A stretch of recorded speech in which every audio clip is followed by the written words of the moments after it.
Sosyal medya diyelim, dijital medya bağımlılığı diyelim ya da ekran bağımlılığı ne dersek diyelim. Artık teknoloji, sosyal medya bağımlılığı artık günümüzün yadsınamaz bir gerçeği. Hem çocuklar için de böyle, bizim için de geçerli bir durum. Hayatımıza bir takım yenilikler getirdiği gibi bir takım problemler de getirdi.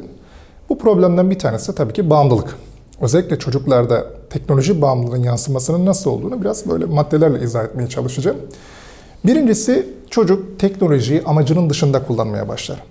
Yani ödev yapmak için kullanıyordur ama sonra başka mecralara giriyordur ve amacının dışında bir takım davranışlar kendisine görmeye başlarız. Çocuktan tablet, telefon alındığı zaman yoğun öfke nöbetleri, huzursuzluk, yoğun bir gerginlik olmaya başlar. Ve çocuk o olmadığında sanki bir parçasını kaybetmiş gibi tepki vermeye başlar. Bunun dışında sosyal medyada ya da telefonda geçirdiği vakitte ciddi artışlar olur. Bu artışla birlikte okul başarısında düşüşler olur, arkadaşlık ilişkilerinde problem yaşamaya başlar, yalan söyler, çok fazla oturduğu için kilo almaya başlar, aileyle aralarında çatışma olmaya başlar, çatışmalar sürer ama buna rağmen oynamaya devam eder. Bununla birlikte ders başarısında ciddi düşüşler görülür. Eğer bunlar artık olmaya başlıyorsa, yani çocuğun günlük hayattaki işlevselliğinde bozukluklar olmaya başlamışsa, ki bunlardan bir tanesi uyku problemidir, bu çocuklarda uyku problemi de çok sık görülür. Bu olmaya başladığı andan itibaren diyebiliriz ki artık bu çocukta bir bağımlılık gelişti söyleyebiliriz. Beyin üzerinde oluşturduğu hasardan daha çok gelişimi yavaşlattığını söyleyebiliriz. Şimdi çocuklarda özellikle beyin gelişimi o dönemler için çok önemli bir nokta. Çünkü yaşları ufak ve beyin gelişime çok açık bir durumda. Çocuk telefonla, tabletle ya da sosyal medyayla o kadar çok vakit geçirir ki beyin gelişimini sağlayabilmesi için gerekli olan ortamdan uzak kalmaya başlar ve beyin gelişmemeye başlar. Peki bunun akabininde ne olur? Bir, dikkat problemi çok sık görülür bu çocuklarda. Odaklanamazlar, odaklandıkları şeyde tutunamazlar, hızlıca dağılırlar. Bununla birlikte ince motor, kaba motor becerileri gelişmez. Çünkü bu çocuklar çok fazla sosyal medyada vakit geçirdikleri için hareket etmezler. Yani normalde çocuklar neyi bekleriz? Hareketli olmasını, koşmasını, oynamasını ama çocuk çok fazla sosyal medyada vakit geçirdiği için bunu gerçekleştiremez. Daha az kalem tutar, daha az boya yapar, daha az çizim yapar, ince motor becerileri gelişmez. Çocuğun kaba ve ince motor gelişimlerinde ciddi bir problem olur. Bununla birlikte hafızası gelişmez çocuğun.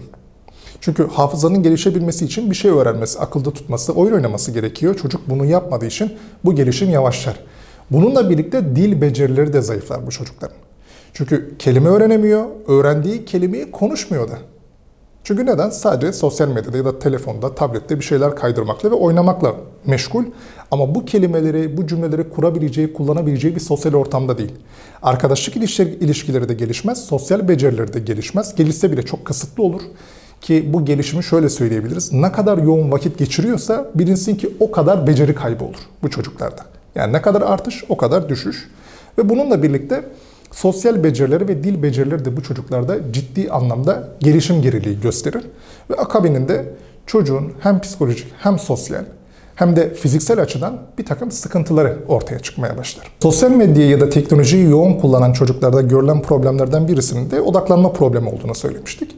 Bunu nasıl baş edilebilir? Küçük bir örnekle anlatmak isterim. Bunu da havuz benzetmesiyle. Havuzu doldurabilmek için öncelikle yapılması gereken şeylerden bir tanesi giderin kapatılmasıdır. Yani o suyun aşağıdan akmasına ve havuzun dolmasını engelleyen o unsurun ortadan kaldırılması gerekir. Şimdi çocuğun dikkat problemi sosyal medyaya bağımlılığına ya da teknoloji bağımlılığına bağlı olarak gelişmişse ilk yapılması gereken şey bunu ortadan kaldırmaktır. Yani çocuğun doğru bir şekilde sosyal medyayı, telefonu ya da tableti, teknolojiyi doğru bir şekilde kullanabileceği bir noktaya getirmek, ona bir çerçeve sunmak ve bu minvalde kullanılması ve tekrardan günlük hayata, bizim bildiğimiz anlamda gerçek hayata döndürülüşü bu odak probleminin ortadan kaldırılmasında büyük bir etki sahibi olabilir.